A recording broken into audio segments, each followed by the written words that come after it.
Welcome to a little bit of Florida here in California. This is where the early planning is taking place for our so-called Disney World project. Hello, I'm Michael Eisner, and welcome to the Disney Sunday Movie. Tonight we're proud to share with you one of the great Disney movies of all time, 20,000 Leagues Under the Sea. Today, I am proud to announce the Walt Disney Company is acquiring Lucasfilm, home of the legendary Star Wars franchise. I am glad to be at Disney World. WDW Radio, your information station. Hello, my friend, and welcome to the WDW Radio Show, your Walt Disney World information station. I am your host, Lou Mongello, and this is show number 483, and I'm here once again not only to help you have the best possible vacation experience when you come to the parks, but I also want to bring you a little bit of Disney magic wherever you are with the podcast, videos, the blog, live broadcasts every Wednesday night over on Facebook, my books, audio tours, and more. You can find everything over at WDWRadio.com. So having just returned from speaking and a research trip out to Disneyland, and with Disney's D23 Expo coming up out there as well, and just because I love that park, this week I want to help you learn and explore and appreciate more of what that park has to offer. So this week, Jim Korkis and I share 10 secrets you never knew about Disneyland. Some involve the history, extinct attractions, and the imprint that they left behind, some fun facts, and much more. And then I'll invite you to share your favorite secret as well. I'll then have the answer to our last Walt Disney World trivia question of the week and pose a new challenge for your chance to win a new special Disney prize package. Then stay tuned to the end of the show. I'll have some announcements, including updates about upcoming WDW Radio events and meets of the month and more. So sit back, relax, and enjoy this week's episode of the WDW Radio Show.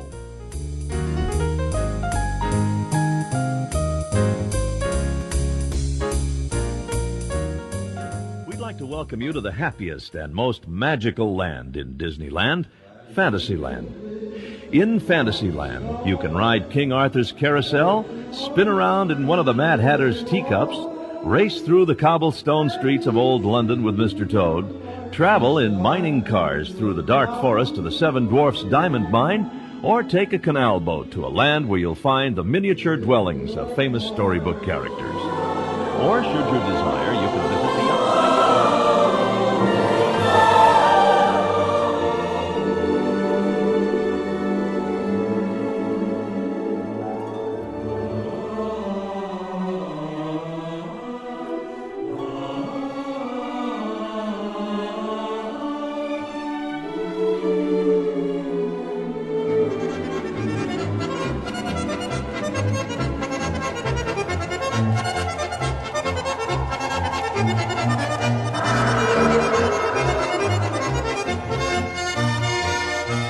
Welcome to a most exciting adventure, a breathtaking bobsled ride down the icy slopes of the majestic Matterhorn.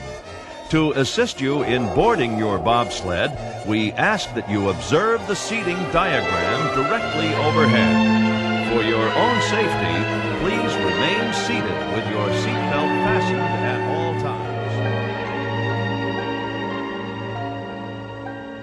Hello, I'm Jiminy Cricket, and I'm going along with you on one of the most exciting trips you've ever taken.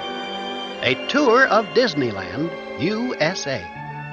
We're going to visit Main Street, Adventureland, Frontierland, Tomorrowland, and finally, Fantasyland, where I make my home, of course. Best of all, we'll meet Walt Disney himself, and he's going to point out the principal sights in his Magic Kingdom. Right now, we're standing in the railroad station near the entrance to Disneyland, just off the town square. The old train is coming, and Walt's right on board. Listen, you can hear it whistling in the distance.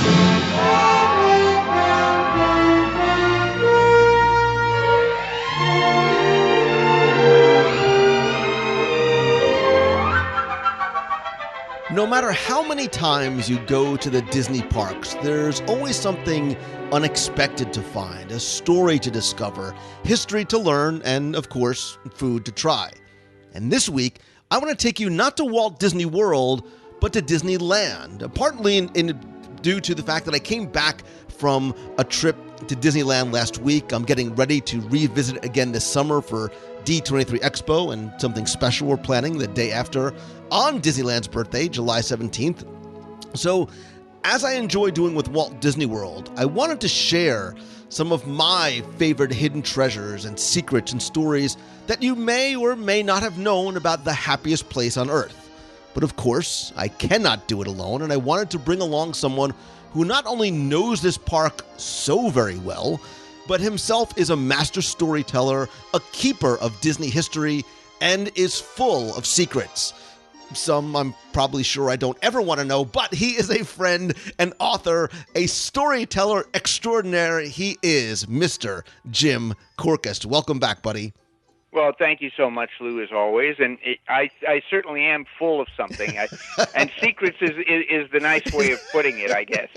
And Disneyland, what a wonderful, topic, because unlike Walt Disney World, I think people have a different emotional connection to Disneyland. And in fact, most of the Disney fans that I run into consider themselves Disneyland experts, Disneyland know-it-alls.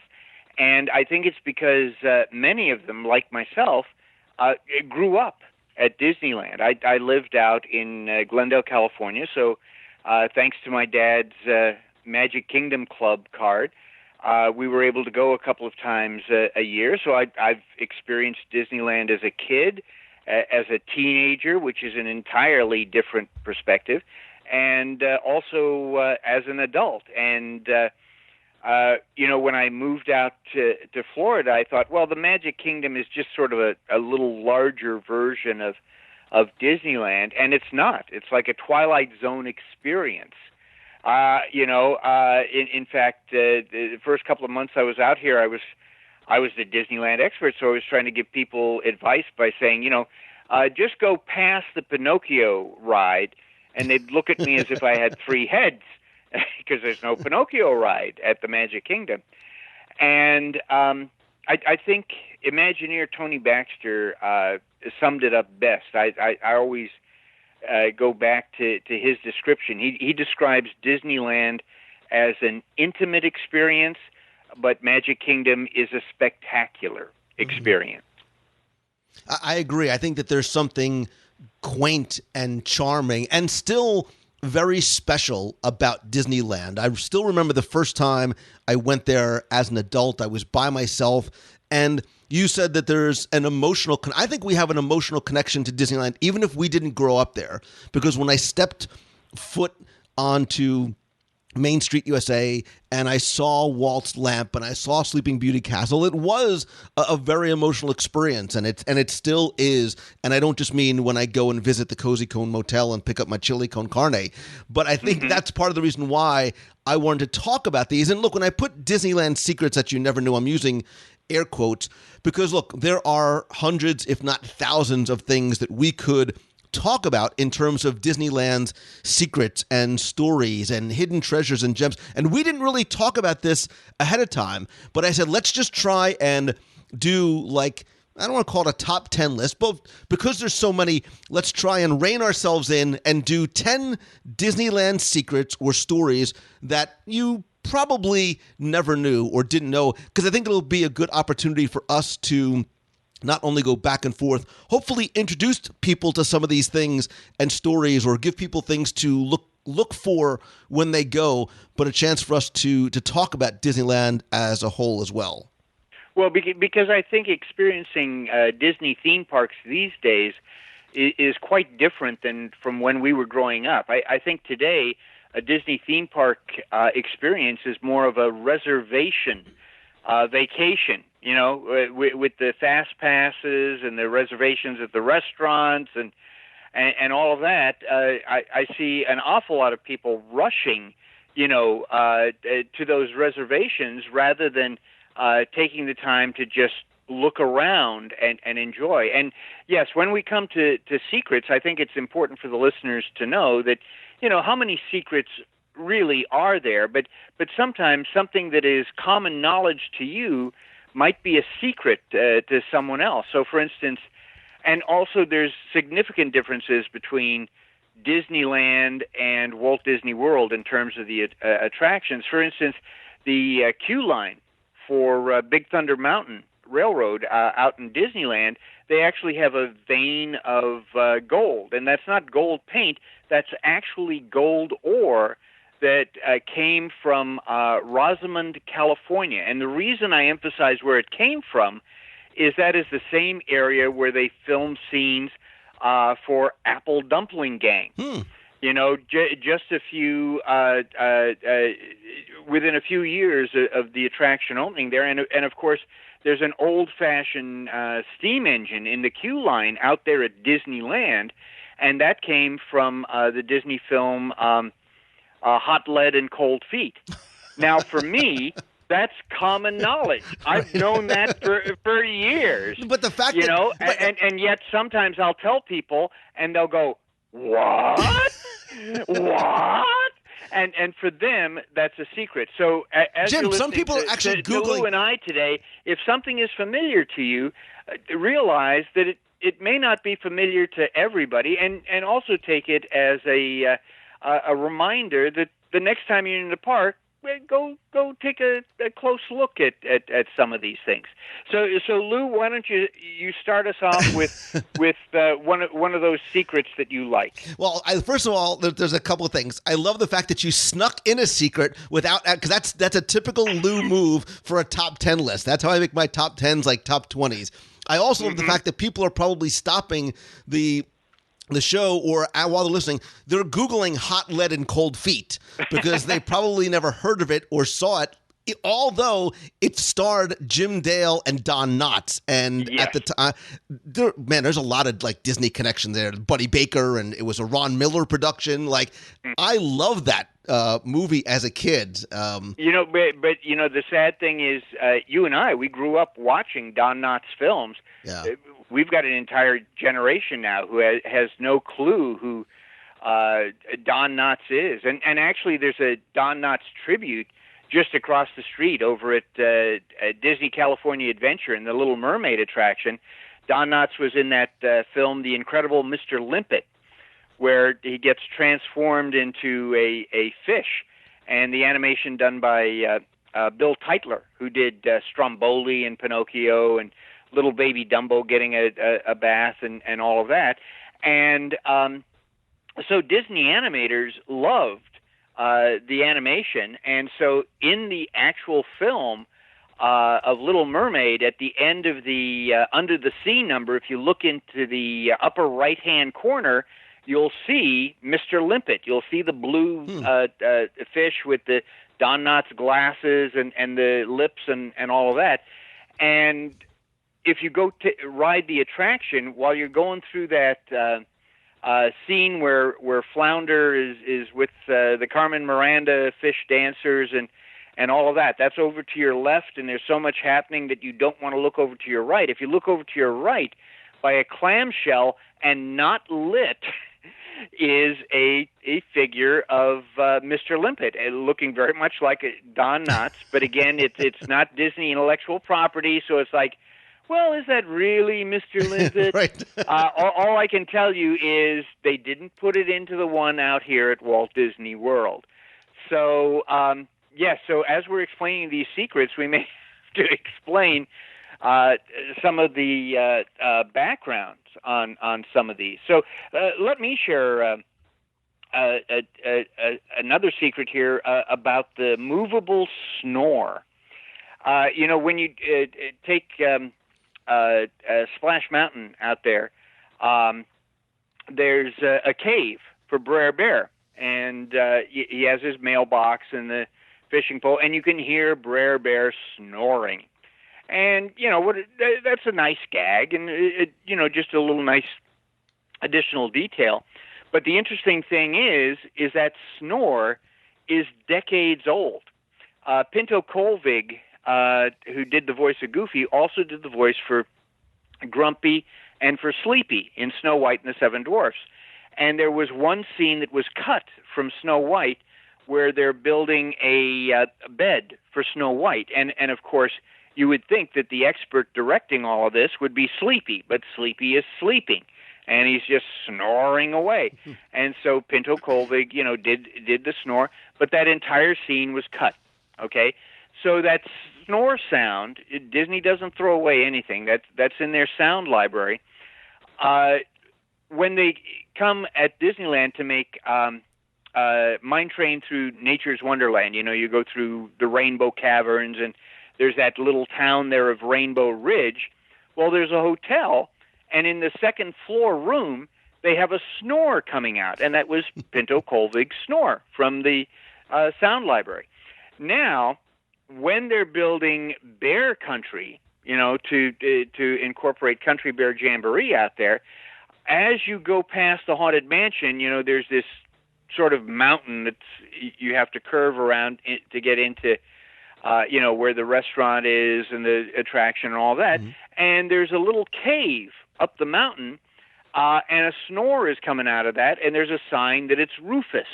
Rufus is one of the bears from Country Bear Jamboree, and the gag is supposedly that he's sleeping, so he's going to be late to the show or miss the show or whatever. Well, then the land changes into Critter Country. So instead of having the cave down below there, they move it up towards one of the first dips, and so they have Rufus's cave. But then Country Bear Jamboree disappears. We've now got Winnie the Pooh there, and Imagineers figure, hey, people don't know who Rufus is anymore, at least not out in Disneyland, so it makes more sense to make it Brer Bear because, he's prominent in the attraction. So now the snore is Brer Bear's snore. And that's one of my secrets of Disneyland. Woo! But I love it. I love it for two reasons. Because it's one of those things that you're never going to find on a park map. You probably wouldn't notice it unless you were specifically looking for it. And it is one of those things that people can go and seek out and find the next time they go to Disneyland. The other reason why I love that was because I was fearful of this list. Because we said we were going to do 5 each.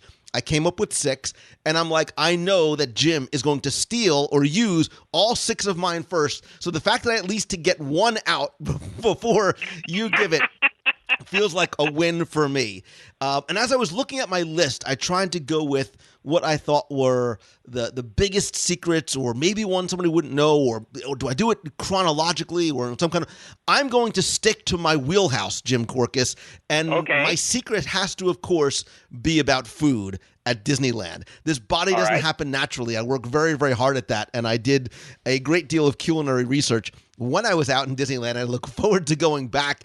And I said before, sort of one of my favorite places is the Cozy Cone and the Chili Con Carne. I'm going to try and bring this full circle because one of my all-time favorite foods anywhere on planet Earth was actually invented in Disneyland, ... in a dumpster. Let me explain. I think I may know this secret. Of course I know these secrets. But please, tell us. See, I wouldn't associate it with the Cozy Cone. I would associate it with Frontierland. But let's hear this secret. And the reason why I'm going back, and you'll see where I'm going with this, is, and again, I know you know this story, but not long after Disneyland opened in 1955, a few months later, the founder of one of my favorite companies, Frito-Lay, right, and there's Fritos in the Chili Con Carne, talked to Walt Disney and he agreed to let him open the Casa de Fritos in Frontierland, as you said, where they served typical Tex-Mex enchiladas and tamales, Frito pie. Oh, how I wish I could have tried one of those. And the tacup, right? It was a sort of a taco-type salad. And correct me if I'm wrong, originally this was on New Orleans Street and then eventually moved over to Frontierland by where Rancho de Zocalo. It used to be where the horse corral was, and after they moved out, Don DeFore's Silver Banjo moved into their original location there. But yeah, where there used to be the blacksmith shop, where the blacksmith was who was it? Willard Bounds, who was his wife's father, who used to be a blacksmith and a sheriff on Indian territory. So Casa de Fritos over there. Right. So and they made all these Tex-Mex foods, but they actually didn't make their own tortillas or taco shells. And because Frito-Lay didn't themselves either. They actually bought it from a nearby Anaheim food distributor called Alex Foods, which was created by Alex Morales, who was originally a ditch digger, and he turned his love of making his wife's tamales into an actual business. And at one point, one of the Alex Foods salesmen saw a bunch of tortillas that were thrown away in the trash, and he actually suggested to the Frito-Lay people making tortilla chips out of them instead of just letting them go to waste. And long story longer, they did that. The customers loved them, and then together, I guess Frito-Lay and Alex Foods worked together to mass produce these so crunchy and delicious and orange cheesy all over your fingers and jeans flavored Doritos, which means little golden things. And from what I understand, like when they hit the market back in '66, I believe, it was something brand new. It was a huge hit. Nothing like it. Nothing like it at all. And Jim, there still is nothing like a good bag of Doritos. And so that is my secret, is that one of my favorite, and hopefully one of your favorite foods, was actually invented in a Disneyland, for lack of a better word, it was invented in the Disneyland dumpster.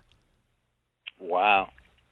You know, and that's a true story. I know that for a fact, and that's one of the things that we all have to be careful about, because everybody thinks they know everything about Disneyland. You know, there's so many books, there's websites, there's magazine articles, things like that, and sometimes people just believe stories are true simply because they're repeated.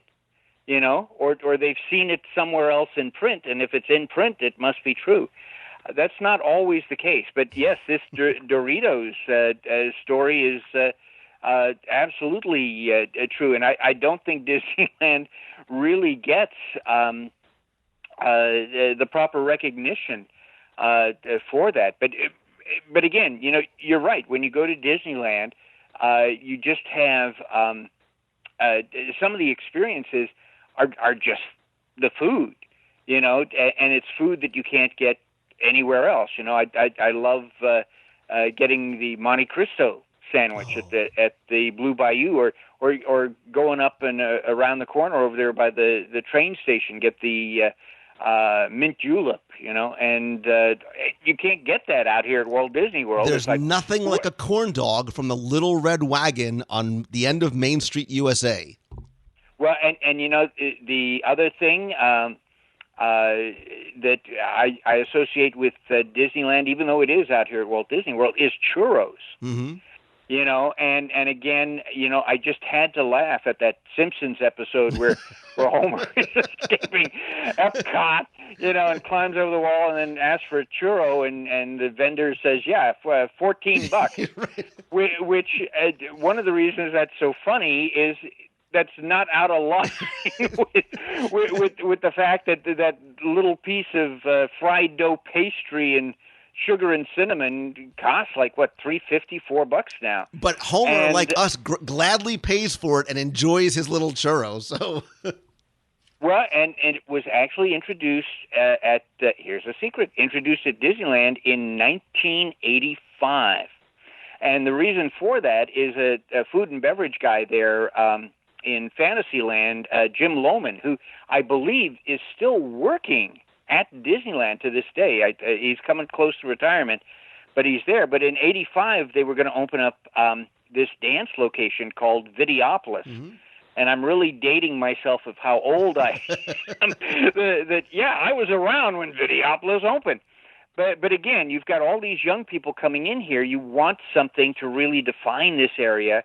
as new and different and all of that. And so Jim went out to the Long Beach Grand Prix event, and he saw his first ever churro booth. And he snooped around, and he saw that, hey, look, all it takes is, this is very simple to do, and there's just a small warming oven. And, following along in that Disney tradition of trash cans and Disneyland food, he snooped around in the trash cans, and he found an empty box from J&J Snack Foods. And because they would pre-prepare this stuff, and so these vendors would just buy it and then, stick it in the warming oven. And so the next Monday, he phoned the company and said, would you like to work with Disneyland? Oh, yes, gosh, we'd love to work with Disneyland. But Lohman wanted something different. You don't just repeat what's out there. You've got to plus it. And so the original churros were only about 6 inches long, so he asked them to produce churros that were 12 inches long. And the other reason he did that was because you could charge more for it. That's the Disneyland way. So, again, his bosses didn't think this was, I don't know if this is going to work or whatever. And so he says, okay, well, we'll just do a 2-week test run. And this seems to be a Hispanic type food. So we'll have a little cart, and we'll have it in Frontierland. We'll put it out by the entrance to the Mark Twain there, and we'll see what the reaction is from the people. So that first day, wheeling the cart down to that location, suddenly there were 30 people following. and I can understand that because I was at a comic convention years ago, and I smelt this wonderful, wonderful smell, and it took me to the back of the room, and what it was a vendor who was doing those cinnamon-coated pecans and cashews and all of that, and by golly, that smell, and those are good stuff. I love that stuff. So anyway, in those 2 weeks, this was just a huge, huge hit. And so when Videopolis opened, they had 2 carts out there, and that still couldn't take care of the demand. And so now there are a lot of churro carts, just like rabbits. They multiplied all throughout the park there. And originally they were using propane, but they were going, each cart was going through a dozen tanks of propane a day. So they had to reformat it so that it, and again, propane, is highly flammable, explosive, whatever. So they had to change it to electricity. But by golly, that's why there are churros in Disneyland today. Now, we don't have as much of them out here at Walt Disney World, but boy, at Disneyland, that's one of those treats that you get that remind you of Disneyland. Yeah, and even if you go to downtown Disney, there is a churro cart that has like 7 different flavors of churros. There's like dessert, like there's a strawberry one and an Oreo one and a bunch of different. I need to go on another research trip. I'm starving. I'm starving, by the way. So your next secret cannot be food related because I'm famished. Okay, so we won't deal with Dole Whips or turkey legs or those type of things. And do they have? They must have chocolate dipping sauce for churros too, as well, right? And, yeah. Because what is a world without chocolate? I'm a unrepentant chocoholic there. Okay, so it's back in your court, Mr. Mongello. Do you have another secret to share with us? I do, and I'm going to completely violate the rule that I just laid out for you, saying that it's not going to be food related. Because I thought this one was really interesting, especially in the past year or so when something was announced and changed at Walt Disney World. The internet, as it sometimes is wont to do, lost their collective minds and sort of talked about how Walt wouldn't have wanted it this way, and it's never been this way before, and I can't believe that we're doing it. And I'm speaking about the introduction and the sale of alcohol at the Be Our Guest restaurant during dinner time inside the restaurant in Magic Kingdom. And again, people said this just goes against what, Walt Disney World and Disneyland was always about. And to that I say nay, nay, because you may or may not know. You say nay, nay, I say? Because I tell you, Jim Korkis, and I know you know this, you could at one time buy alcohol in Disneyland, and I don't mean at Club 33. That's right, and you probably don't mean at. There was before Club 33. There was a little behind the Red Wagon Inn. There was a little place called the Hideaway or the Hideout, which was a private area where Walt would take guests and VIPs and all that, and there was alcohol there as well. So I know you're not referring to that. What could you possibly be referring to in terms of alcohol at Disneyland? Disneyland is dry, dry, dry. Well, so I want to take you back before Disneyland opens to around 1953, where there's this concept for a land known as Holiday Land, which would have been a turn-of-the-century town park. It would have had places for picnics and horseshoes and a baseball diamond and maybe an open field where they can have performers or a circus or whatever. Yeah, it was for convention groups and it was for companies who would want to go out and take a company picnic or whatever. And it was called Holiday Land because every day is a holiday at Holidayland. Exactly. And it was this idea. Remember, Walt was a nostalgic. He was a romantic. He loved this idea of, rural America in bygone days with the open fields and the gardens and families just playing together. So the idea was it could be a sort of picnic area where guests could celebrate kids' birthdays or other holidays, or they could use it for convention groups. They had a lot of catering spaces.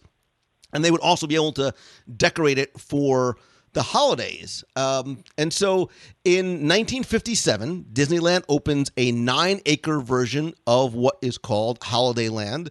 And there are a lot of, if you had to almost associate Holiday Land with a land in Disneyland, it would almost sort of be related to Disneyland. You'd sort of see slides that looked like Conestoga wagons, and there was, a wooden drawbridge, or all these things that sort of made you feel a little bit like it. But it was this large, open, 9-acre grassy picnic area. And so if you're trying to figure out where this is, it's near where New Orleans Square currently is. Basically the baseball fields are where the show building of Pirates is now. And the show building for Haunted Mansion is where they had the big red-white circus tent from the Mickey Mouse Club Circus that they brought out there so that they could then put in a stage there and picnic benches and all that, so you'd have a covered area for that to happen. So, yes, it's just right on the other side of the berm, right on the other side of the railroad tracks, and at one time there was an entrance into Frontierland around that area where the baseball fields were. And safety is most important at Disneyland, so you had to walk across the train tracks to get into Frontierland. So make sure you look both ways before you do that. Because Holiday Land, when it opened, so this is like June 16th, I think, 1957, you didn't enter from Disneyland. It had its own admission gate. And to give you a sense of how big it was, it could fit 7,000 guests in there at once. And it had all those things. It had the playgrounds and the baseball fields and the volleyball fields. That, like you said, that giant circus tent was in there as well. And, of course, there was food and concessions in there, including beer, which was not sold, which was, absolutely prohibited in Disneyland, save for Club 33, and it only lasted probably a little more than around 4 years or so. And it's and again, beer was allowed there because Walt. I talked with Milt Albright, who was in charge of that area, and he said Walt felt that it was not in Disneyland; it was outside of Disneyland, and Walt also felt that a good picnic you need to have a beer. And so not only was there beer, Mr. Mongello, but here's another secret. It was supplied by the Red Wagon Inn from inside Disneyland, and once you bought it, it was unlimited beer. What could possibly go wrong? Well, apparently people got drunk, and instead of going to that one entrance where they had to pay admission and buy a ticket book and whatever to get in, they found other ways of simply walking across the railroad track or stumbling across the railroad track. And after they had a lot of beer in them, you could see why Walt did not want beer in the park. Right. Is that people were rowdy, they were howling, and it just made it very uncomfortable for a family experience. But that was not the reason why it closed. I mean, it was. Again, think about this. It's this wide open... Well, there were a lot of reasons. Right. The year before it closed, the Santa Ana winds came and literally ripped the tent to shreds. And also the fact that during the week, it was pretty dead. Right. If you were going to have a convention or a group, usually you had it, on the weekends or during the holiday. Right. Plus, I mean, there was no shade. There was there was no lighting for nighttime. There was no restrooms. And look, it didn't feel like Disneyland. What a terrible way to tease a kid. We're going to Anaheim, and we're going to go right where Disneyland is, but it's on the other side, and you can't go into Disneyland. So you can hear the Mark Twain, but you can't go there and see it. And you can hear all these wonderful things, but you can play baseball, you can do a sack race, you can do a pie eating contest. Ooh, it'll be so exciting. And it's interesting though, Jim, when it closed in '61, they didn't use that space right away. It sat there empty for a couple of years until they started to build New Orleans Square and Pirates and Haunted Mansion. Well, and one of the secrets you've probably never seen is you were saying, there were no bathrooms there. Actually, they did have a men's and female bathroom, but it was, my gosh, you got 7,000 people, and you've got one restroom for the men, one, and they weren't even permanent restrooms. They're like those little porta potties, that you see, and so. I was told that you could literally see Walt's face drop, that the longest line was for the women's restroom, and so Walt had to bring in what are called honey wagons, which are ones that you rent on movie sets, because, when movies go out filming and all that, they have the trailers for the stars, but for the extras and all of that, you've still got to have, restroom facilities and all of that. So bought that. And then here's the sad, ironic thing is the year before the park closed, Walt finally anteed up the cash to build permanent restrooms. So there were permanent restrooms on the other side of the Frontierland Railroad track that nobody could get to. But they were still workable, and they were often used by the maintenance staff. But yes, right you are. Walt had alcohol within breathing distance of Disneyland. And so tell me if this is true or if this is urban legend, that no good idea obviously ever dies at Disney.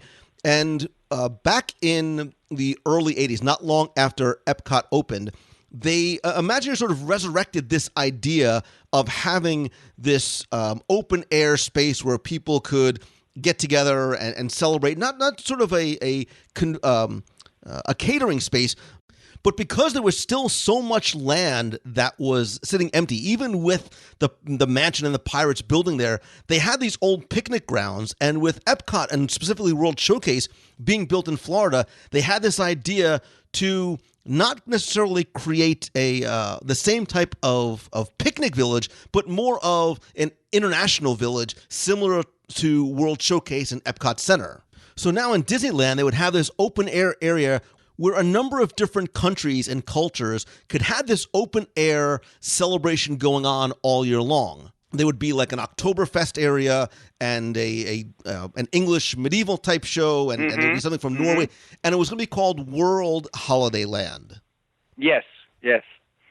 And again, just like everything at Disney, there were those ideas that were tossed out. But here's the secret, and maybe one of your listeners is old enough to remember this, because I remember this as a kid, is Walt didn't want people to feel that they were forced to buy, food in Disneyland. Well, you're in Disneyland, you want to eat, you're going to have to pay our prices. As you went towards Disneyland, towards the ticket booths, if you went over towards the left, there was a fenced area, and it's the wire fence, and it's covered by this landscaping. But if you know it's there, you see that there's a little pathway, and you go in, and there's this concrete area, and it's fairly large, and it's got picnic tables.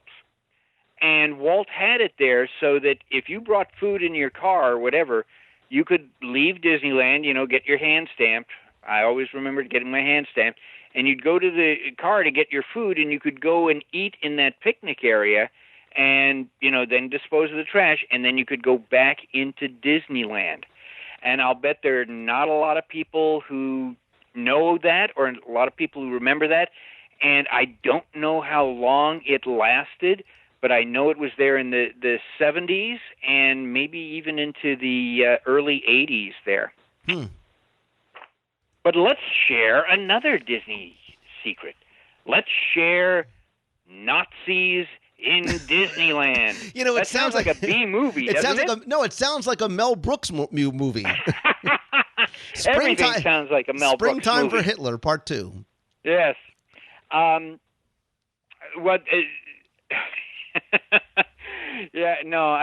just remember, some of the coming attraction gags at the end of History of the World Part 1. And I was like, oh, I would love to see some of those, the ones they was doing. All right. Nazis in Disneyland. Okay. I think a lot of us understand that Nazis are the bad guys, right? And the SS are the worst. And even today, when you try to come up with a villain, you go to the Nazis. And in fact, after World War II, it was it was the law that Nazis could not emigrate to the United States. If you had been a Nazi, especially in the SS, you are not allowed into the United States. You're a bad person, and we won. So there. But there were ways of slipping through that, especially if the United States felt, well, we needed this expertise. And, of course, that became known as Operation Paperclip, because when an application came in, paper-clipped to that application from the United States military or the White House or whatever, it's like, we need this person. So, Werner von Braun, who, was not just a Nazi, he was a high-ranking member of the SS, and it was obvious it's his V-2 rockets that are, being shot into England and whatever. Thanks to Operation Paperclip, he was brought into the United States because with his background in rocketry, America didn't have a rocketry program, and so the Russians were grabbing some of these Nazi scientists, so America needed to grab some.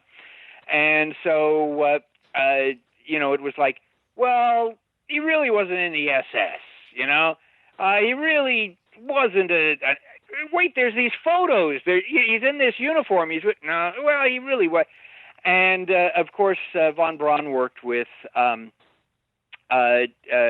became the first director of NASA, but in the 50s worked with Disney on the Tomorrowland shows.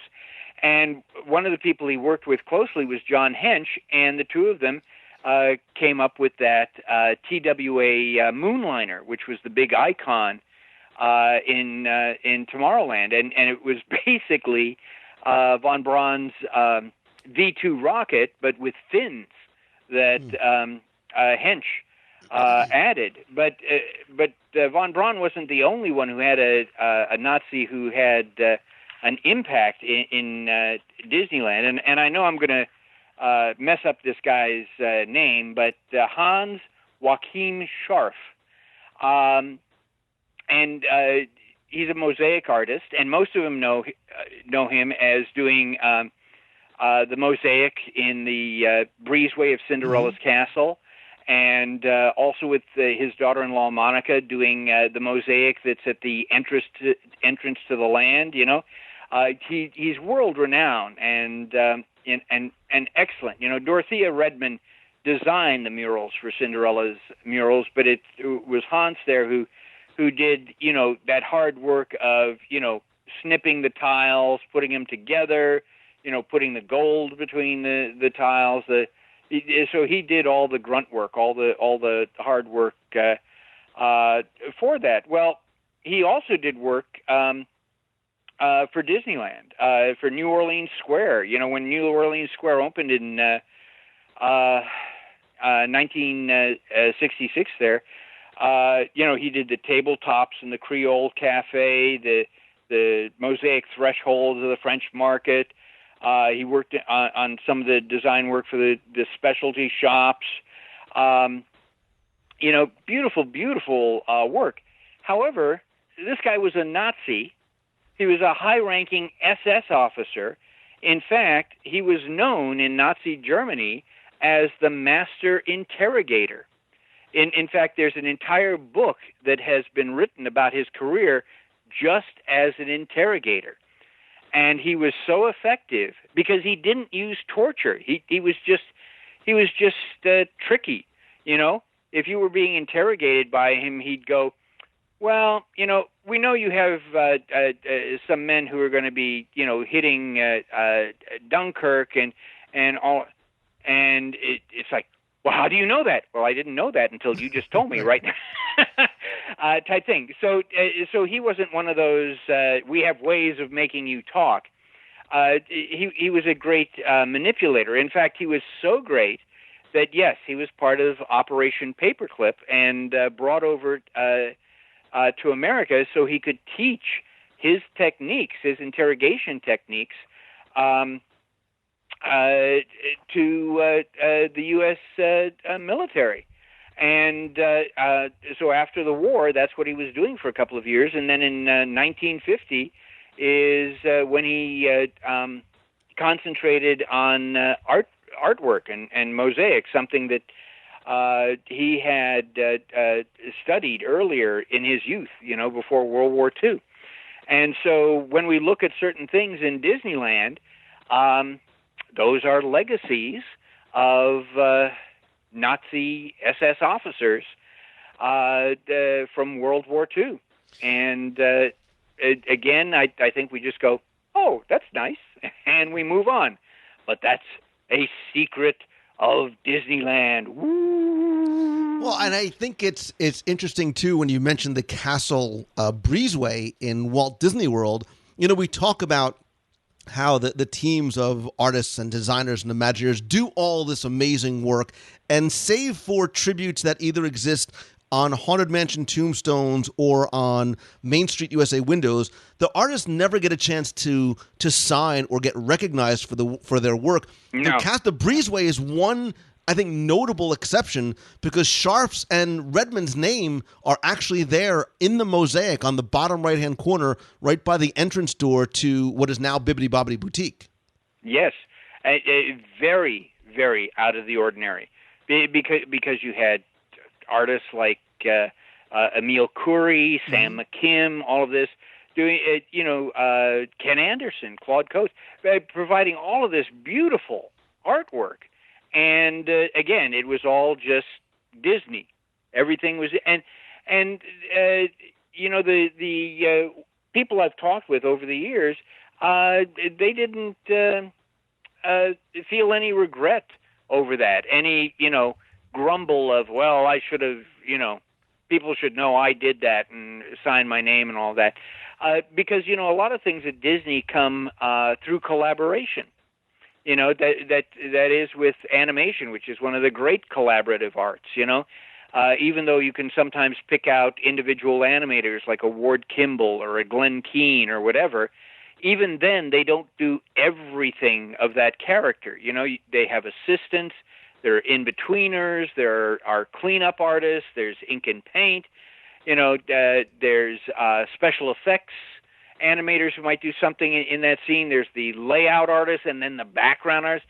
So they're part of a bigger whole. And those people, Imagineers who worked on Disneyland and then later Walt Disney World, that was that same philosophy of, I'm going to contribute this, but I know that there are others who are going to be adding to that, and so after Walt's death, you see more of a dichotomy because Walt would help blend those different artistic visions together. After Walt's death, you get something like the Haunted Mansion where, the beginning of the attraction is very much, Claude Coates and Rolly Crump and very much a scary theme. And then as you go through the last half of the attraction, you're getting more and more Mark Davis, and Mark Davis, known for his humorous take of all of these things. I don't think people realize when they're going through the Haunted Mansion and they're going through the graveyard that the last figure that you see before you exit to the hitchhiking ghost is a female opera singer. Mm-hmm. Because it's not over until the fat girl sings. Right. That's why the female opera singer is, a female opera singer in the graveyard? Okay, I guess so.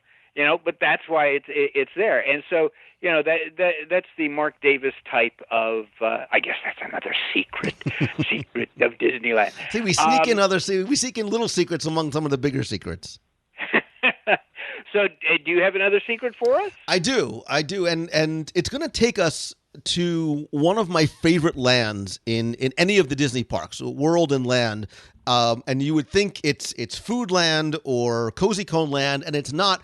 Main Street USA, Jim, is one of my favorite lands on both parks. I spend sometimes a lot of time there just wandering and exploring, and there's easily 10, 100 we were secrets. Even talking before the broadcast about you visited recently, and the moment you set foot on Town Square there in Main Street, an entirely different feeling overwhelmed you. Absolutely. Yeah, and it still does. And when I was researching my very first audio tour, which was Main Street USA, I was fascinated at how much I had learned about the Walt Disney World version. And now when I go to Disneyland, I spent a lot of time there recently just doing nothing but exploring every little nook and cranny, every little detail, and we could easily do a top 10, top 20, top 100 things. We could easily do an entire show just on Main Street USA. And maybe we'll have to sort of come full circle and do that.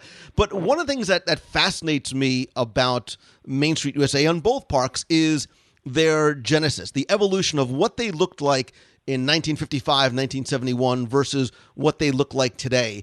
Because many of the storefront facades actually were home to individual shops, both in World and in Land. And so to give you an example of some of the things that were in Disneyland in 1955, there was Bank of America, there was a tobacco shop, there was Ellen's gift shop, the Gallon Camp, which is a shoe company, Gibson's greeting cards, a glass blower, Grandma's baby shop. Not that you don't go buy babies in there. I think it was probably closed for babies. There was the Gem Rock shop. Let's see. There was also. Did you cover Wurlitzer? And I have. I'm sort of going somewhat alphabetical. A ham at the Market House. There was a pen shop. Ham at the Market House. Imagine carrying that around Disneyland. Because what else do you want to bring mom when you come home from Disneyland but a giant ham? The Polaroid camera center. Or a giant Wurlitzer. Yeah, I went to Disneyland. I brought home this Wurlitzer. But I love that, right? Because I love the fact that you could bring home china and glass, jams and jellies. There was the Town Square Realty. There was the Upjohn Pharmacy shop, the watch shop, like you said, the Wurlitzer, the Yale and Town Lock Shop, and of course the intimate apparel. The what? The intimate apparel shop. The Wizard of Bras, which presented by the Hollywood Maxell Bra Company of Los Angeles. You could, because this is what you... That guy, the reason he had that shop there was he was a good friend of C.V. Wood, who was the first president of Disneyland. And so C.V. gave him a bargain rate, and I think the guy gave C.V. a kickback, which is one of the reasons C.V. Wood. I was going to say, C.V. Wood has his own story. Yeah, and so that's why it was there, and that's why that shop had that little front porch, that raised front porch, so that the kids couldn't easily, look into the shop, and also the front porch was there so that men who didn't want to go in with their spouses or whatever to browse around intimate apparel could just stay out there on that front porch waiting. Yeah, and that's one of my favorite places when I can get a chance to sit up there, just to sit and watch the people go by. But it really had sort of two rooms to it. There was the Victorian themed sort of front room, and there was an old Singer sewing machine from, I think, the mid 1800s. If you are an old time Disneylander, you may not remember it because it only lasted about 6 months or so before it closed. Obviously, I never saw it. I don't know if you ever had a chance to see it when you were there. I mean, I've read a little about what was there. Again, it was before my time when it was intimate apparel, but like you, I've had a chance to go over there and stand on the porch, and then when it was converted into some other shop or something, I believe I was able to walk up the steps and on the porch and get in there. I think that may be closed off there now. Yeah. To get inside the building or not. Right across the street from that, though, is the mezuzah. Basically, what happened in 1995 is former Disneyland president Paul Pressler goes, at Walt Disney World, they celebrate Hanukkah. They have that whole, display at the American Adventure.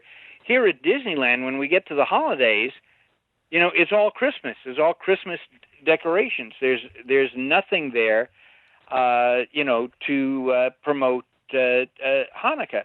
And so in 1995, what he did is on the other side of the street from Intimate Apparel there, New Century Jewelry, which used to be the Upjohn Pharmacy, where you could get a free little bottle of vitamins. And if you went to the Yale Lock Shop, you got a free little Disneyland key. And Upjohn also had free postcards. All right.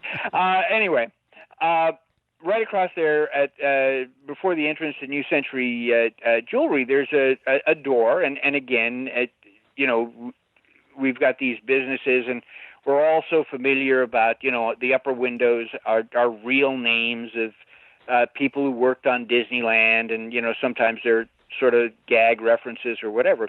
Anyway, on the door, right before Upjohn, is the name Dr. Benjamin Stein. And Dr. Benjamin Stein is not a real person and was not involved, to the best of my knowledge, not a real person. I did research. I couldn't find any connection with him and Disneyland. Maybe one of the listeners will leave a comment and say, oh, yes, he was Paul Pressler's doctor to do this.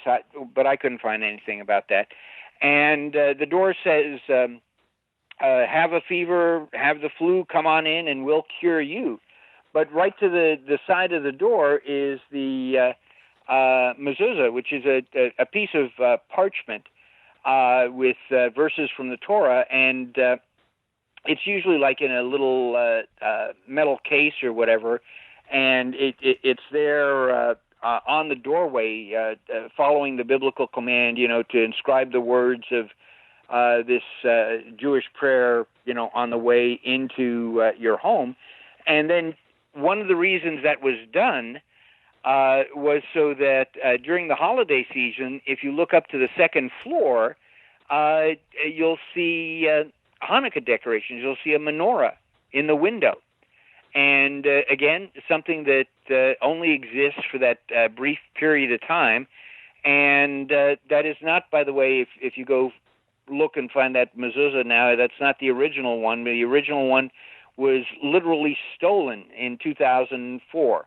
You know, there are Disneylanders who love Disneyland so much that they would steal the apple in the in the Snow White ride.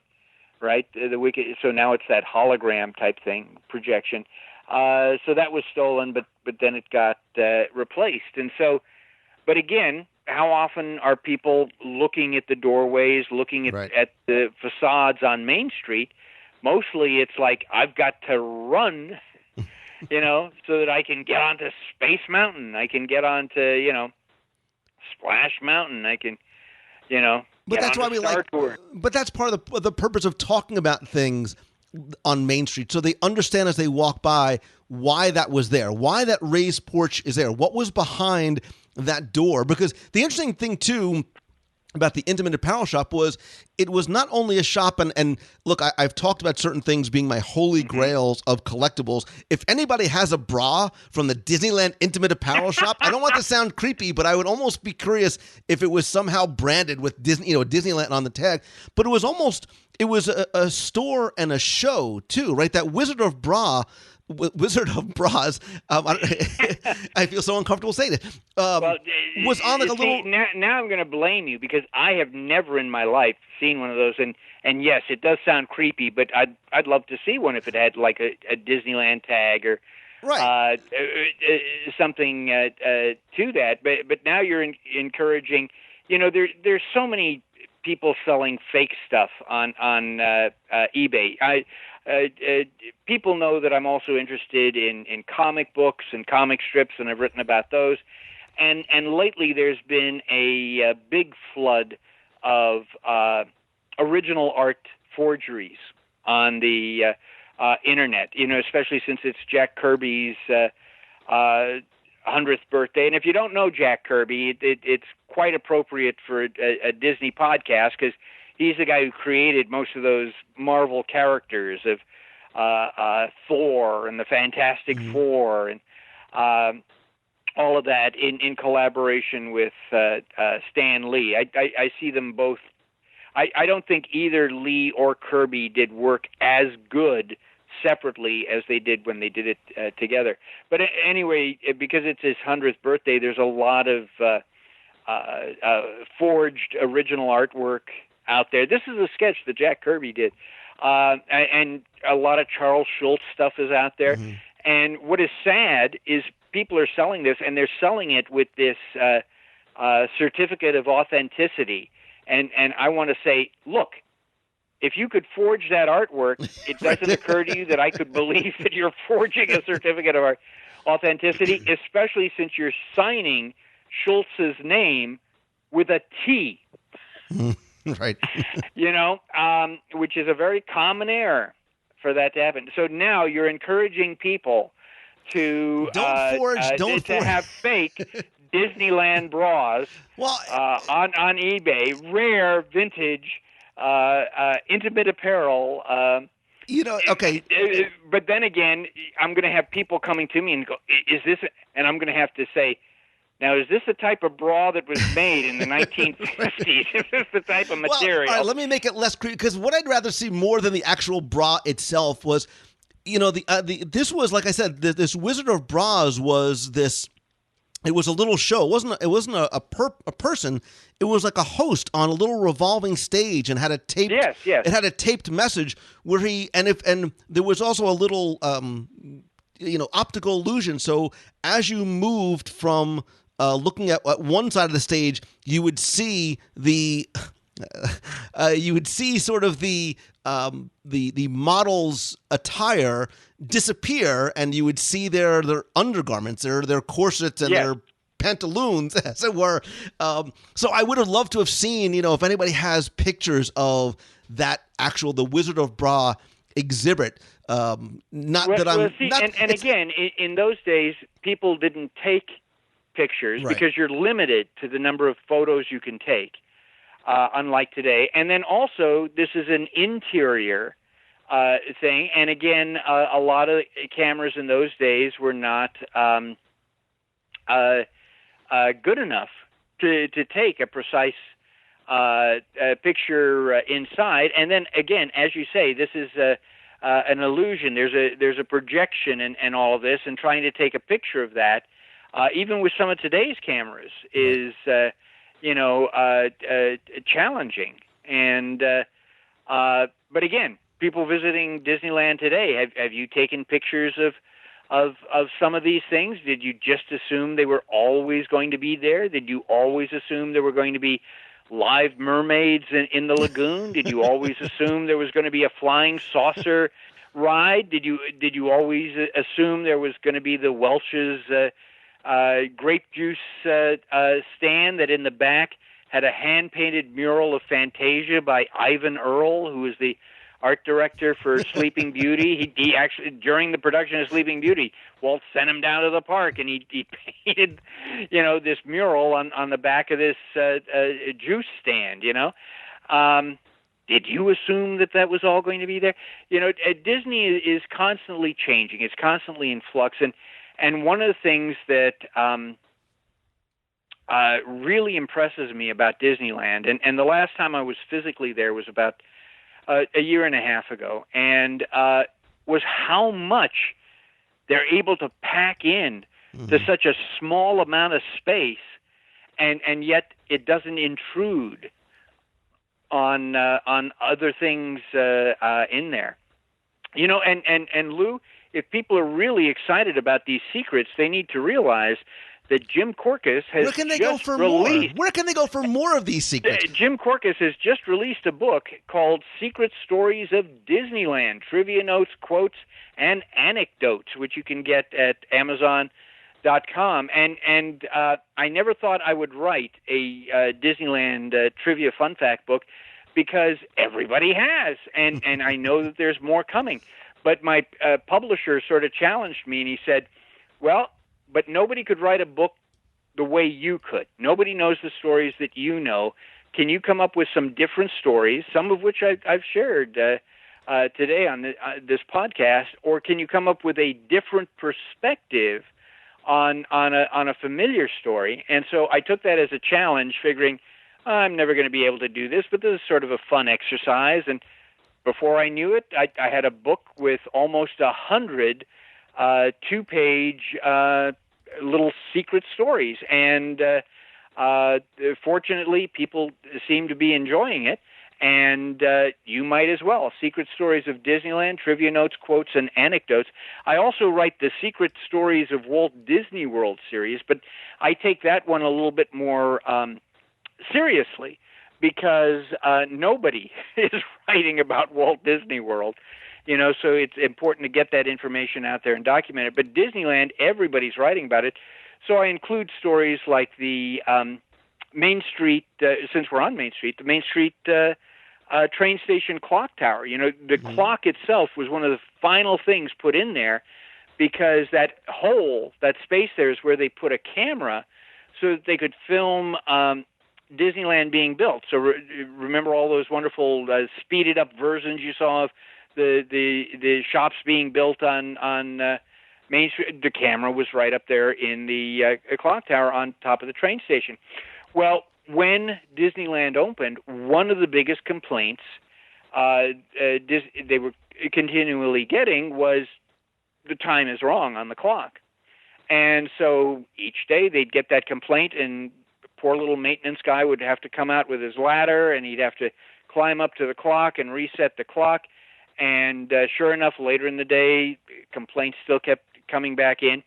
And so the concern was, well, what's wrong with the clock? Is it the heat? Is that affecting the gears? Things can expand, contract, things like that. Is it sabotage? There were some workers who were really upset, having to work so long on getting Disneyland open on time. And so, in fact, on opening day, they snipped the wires to the Flight to the Moon attraction, so it wouldn't work. So, oh my gosh, is this sabotage of that going on? Is there something wrong with the gears? Did they just not buy the top quality, whatever? So they tracked, every movement, and they talked to the maintenance guy, and he says, well, I come to the bottom here. He says, I phone City Hall, Town Hall in Town Square there to, get the correct time. I set my watch. I climb up, the ladder. I reset the clock exactly. And they watched, and yep, that's exactly what he was doing. And so they kept following every moment. Finally, they stationed somebody in City Hall. Let's check on the time when the phone call comes in or whatever. And so the phone call comes in, and the secretary picks up the phone, and she looks out her window at the time on the clock and tells the guy the time, and then hangs up. And that story and almost 90 more are in Secret Stories of Disneyland. And but you heard a couple of stories today, too, that aren't in the book. So if the book is successful, I've got a couple more stories for a second volume for that to happen. Well, how about this? If this show is successful, if you, the listener, like this show, I still have more. Jim has more. Maybe why don't we do a part 2, 10 more secrets and stories that you never knew about Disneyland? You have got to, send in your comment. You have got to vote. You have got to let Lou know, because Lou and I can sit and talk about anything. We could talk about bugs on Main Street. I know that I have 5 more still on my list. I know you have hundreds more on your list, in and out of your book. So let us know. And again, how often do you talk about Disneyland on this show? And sometimes I say not often enough. And look, I've done a number of shows going back almost to the beginning where why every Walt Disney World fan needs to visit Disneyland.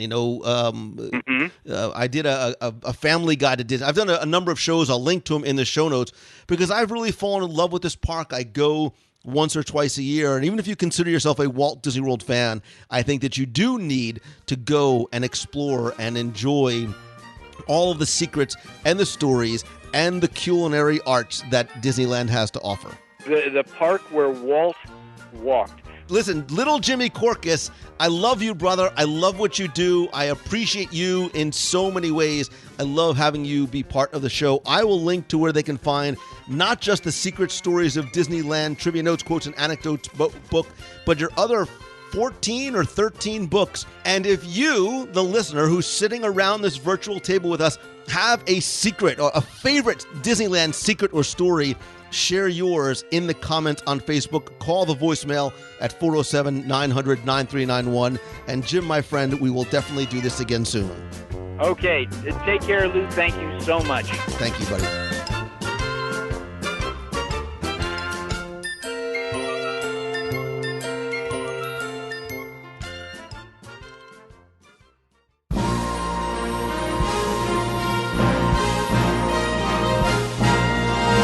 It's time for our Walt Disney World Trivia Question of the Week, where I invite you to test your knowledge of Walt Disney World's history, or see how well you pay attention to the details, not just in what you see, but sometimes in what you hear.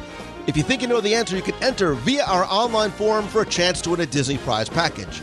Before we get to this week's question, we're going to go back, review last week's, and select our winner. So last week's question was very simple. It was a quote that I asked you to identify who spoke it and where it came from. And your quote was, "The future is truly in the past." And again, thanks to the hundreds of you who entered, got this one correct. Know that it was Dr. Marsh, Felice Rashad, from Dinosaur at Disney's Animal Kingdom. Well, I took all of the correct entries, randomly selected one. And again, last week you were playing for the 102 Ways to Save Money for an At Walt Disney World book. All 7 of my virtual audio tours, both of which you can find at the WDW Radio shop. The WDW Radio Magic Band 2.0 cover, a bunch of stickers, a WDW Radio Hot and Cold travel mug, and a mystery prize, which is something that I pulled from my collection that I was going to put up on eBay. I'm going to send that to you as well. And by you, I mean that last week's winner, randomly selected, is Erin Bilal. So, Erin, congratulations. Because you used the form, I have your shipping address. I will get it out to you right away. If you played last week and didn't win, that's okay, because here's your next chance to enter in this week's Walt Disney World Trivia Challenge.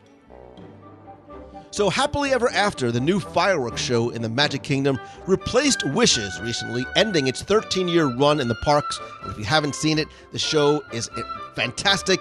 It's a very moving moment. Not that they should move it to Pittsburgh, but I want you to tell me, what show did Wishes replace? That's your question this week. What fireworks spectacular did Wishes replace so many years ago? You have until Sunday, May 28th at 11:59 p.m. to enter by going to WDWRadio.com, clicking on this week's podcast. There's an entry form right there. And this week, you're playing for a little bit of a different prize package. I'll send you the book, the audio tours, the cover, and the stickers. But I have a new special prize that you can't buy. You can only get it by winning it here at the trivia contest. Maybe I'll give some away at D23 Expo as well. But I have a new WDW Radio pop socket phone holder. Now, so many of you have so many different types of phones, it was hard to match the case with the owner, but this is a small expanding stand and a grip that fits any phone, and it also comes with a special mount you can use in your car or on your desk or your computer, anywhere. Again, it's only available here. The brand new WDW Radio pop socket. I'll try and post a photo of one in the show notes. Again, you have until Sunday, May 28th at 11:59 p.m. to enter via our online form. So good luck and have fun.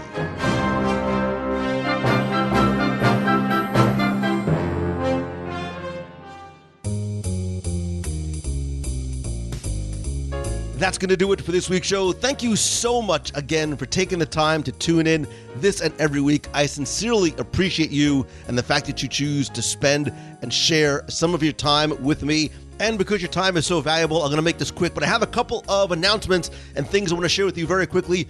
First, I've been sharing a number of new types of videos recently. First, from my trip to Disneyland, and a couple of weeks ago for my first sneak peek at Pandora, the world of Avatar at Disney's Animal Kingdom. And they are interactive 360-degree VR videos from the Disney parks. They give you the ability to literally, from your phone or your desktop, look up and down and all around as you choose in 360 degrees to really help you give you the sense that you're there.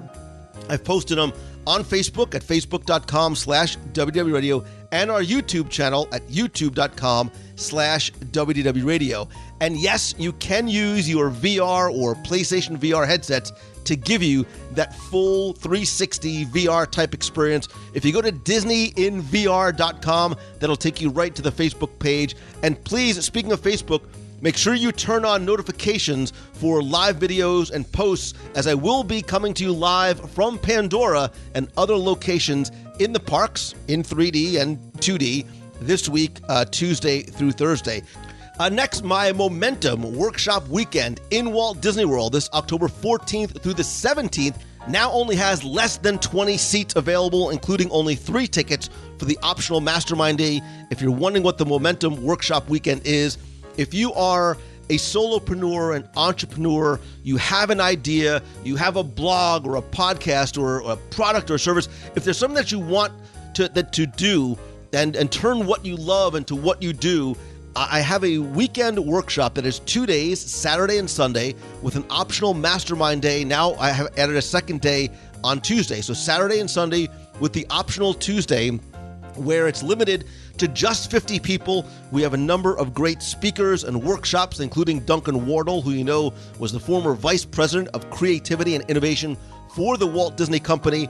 There in a very intimate, interactive workshop type setting, focused on creating real results for you. To learn more, visit LouMongello.com/momentum17.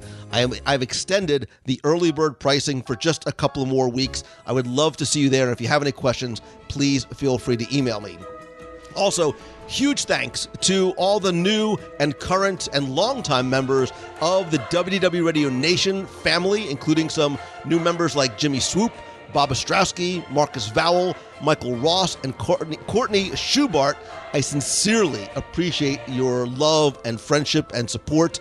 And if you want to not only help the show, but like them, get exclusive rewards every month, including scavenger hunts, access to our private Facebook group, personalized Magic Band covers, logo gear, care packages every month from Walt Disney World, exclusive live video group calls, and lots more, you can visit wdwradio.com/support.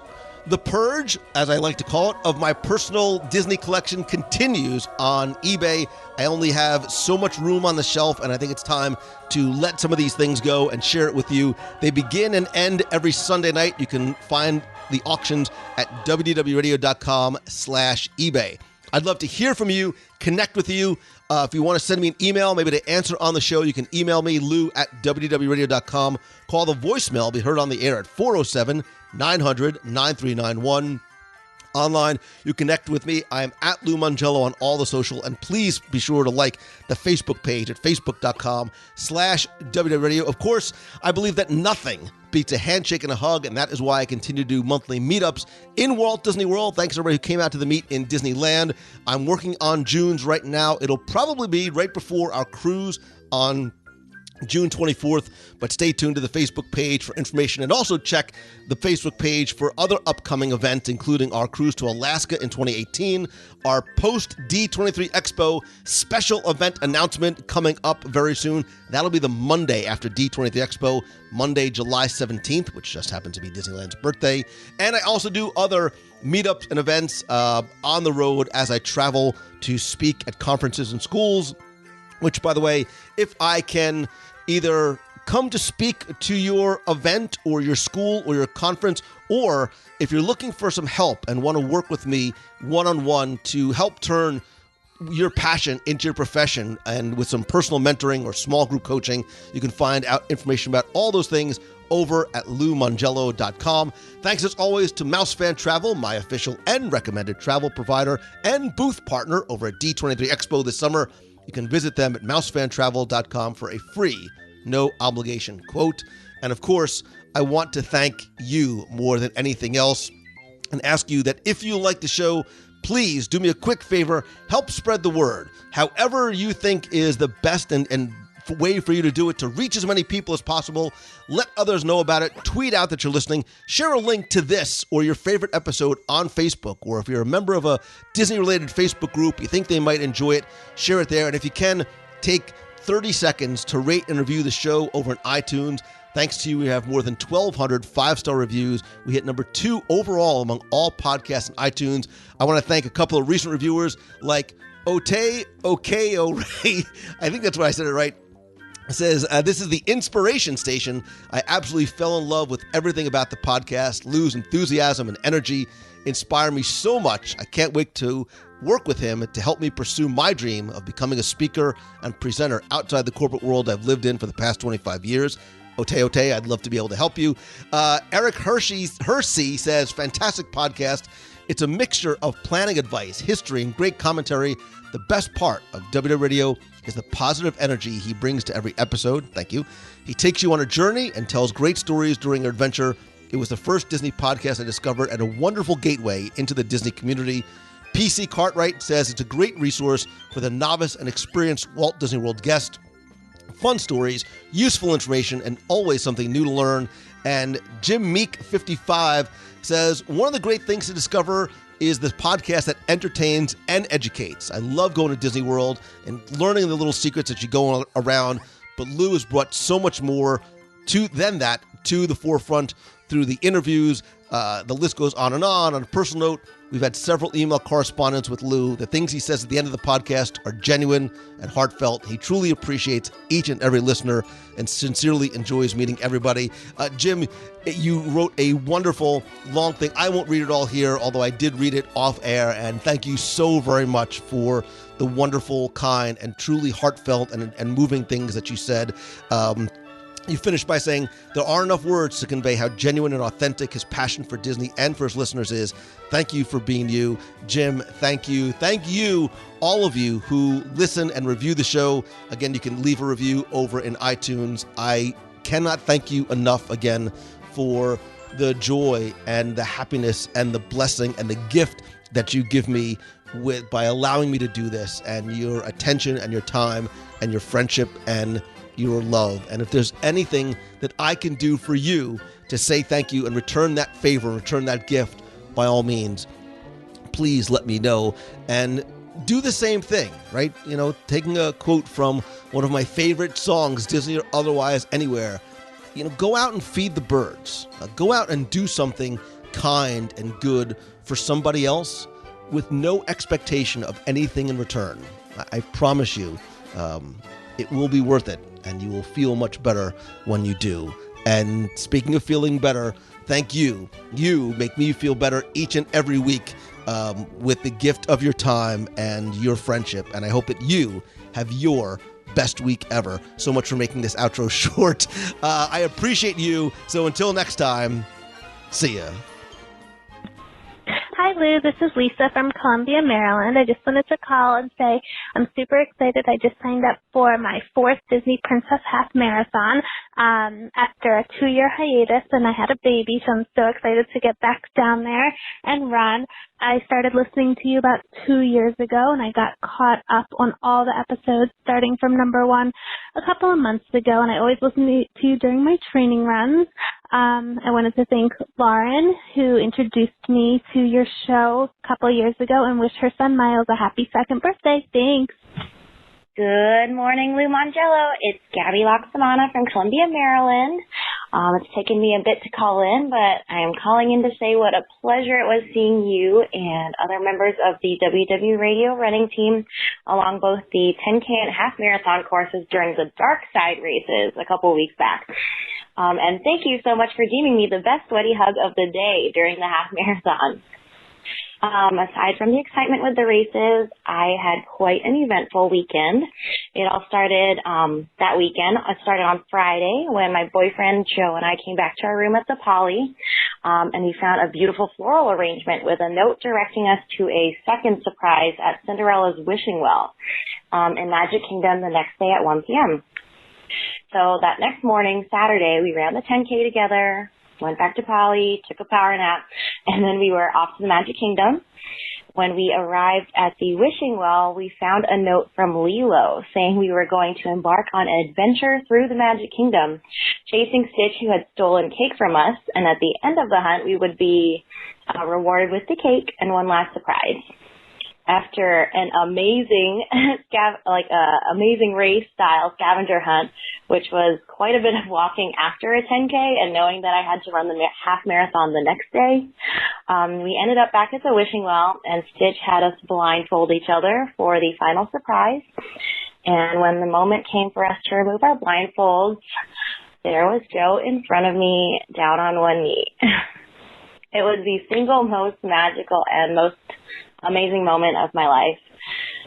I'll definitely be sending you the video compilation we made with all the video clips that Joe and I were taking during the scavenger hunt and pictures taken by our friend who happens to be a wedding photographer and conveniently was in Orlando the same weekend.